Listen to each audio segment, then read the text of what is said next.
fast track to leadership failure is sin, and we don't need to say a lot about that. And we see that before our very eyes all the time as ministers are exposed for their transgressions.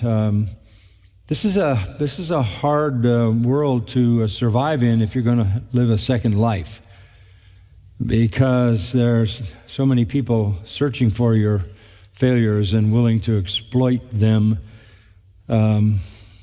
You have to start with a clear conscience, 2 Corinthians 1:12, and you have to show excellency in your character so that people will glorify God in the day of visitation. As Peter said, I've often thought that if it weren't for Jesus, I don't think I could sell Christianity to anybody in this culture, because there are so many disappointing agents that represent or say they represent Jesus. So we know about the issue of sin. Guard your heart. Josh Buice had released a statement today regarding Voddie Baucham, and it says, in a past critique of Voddie Baucham and the Founders Ministry, I made an substantiated and sinful remarks, including leading questions that lacked evidence and called into question the good reputation of my brother.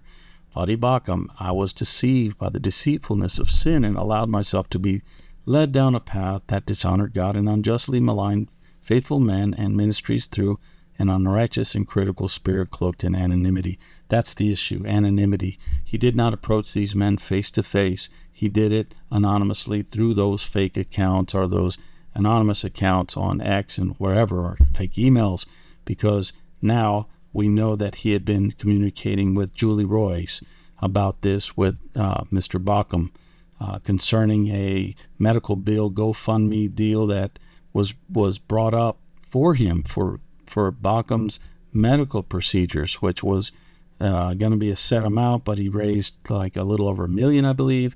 And Julie did some digging and found out that it was only $300. So she's, where's the rest of the money? You know the way she is.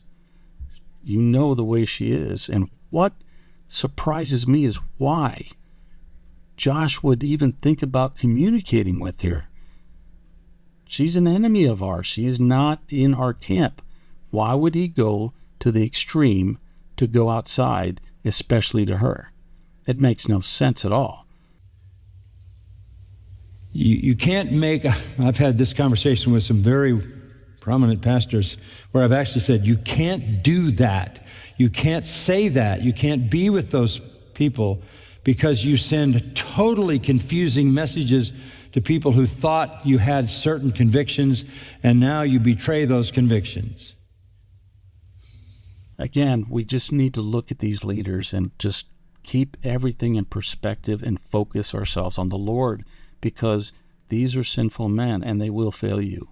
And they continue to fail themselves. We see this all the time. And when you're doing the circuit, when you're doing the conferences, when you're doing the podcast, and you're over here doing this, that, and the other thing, you lose focus. It becomes about yourself. And that's exactly the first step these men take when it becomes about themselves. Now they're out there by themselves.